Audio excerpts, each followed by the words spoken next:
for joining us for the museum's Facebook Live series. I'm your host, historian Edna Friedberg. During each program, we discuss a different aspect of Holocaust history and its relevance in our world today.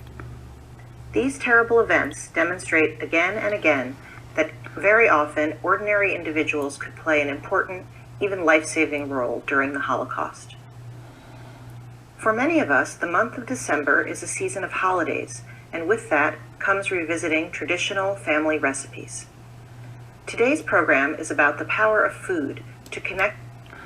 Most important food group is air. You need 15,000 liters of it per day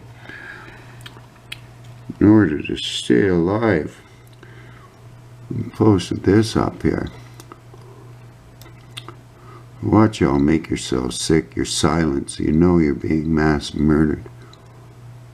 Taught millions of people the person's comatose, labored shallow breathing, turning blue from lack of oxygen, deny rescue breathing, pound on a beating heart, and they're eagerly doing it.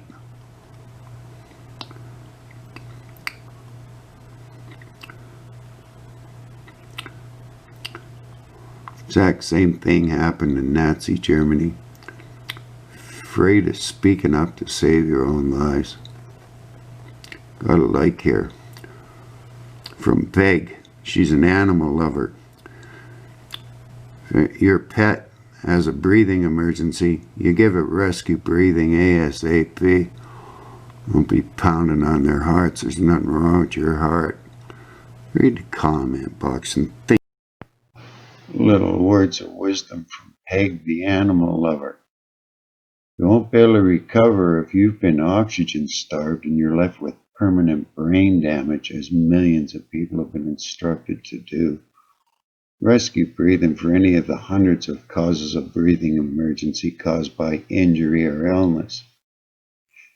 Cognitive dissonance. You lie to yourselves and lie to others, as the government and medical profession is murdering us all. Read the comment box and then think.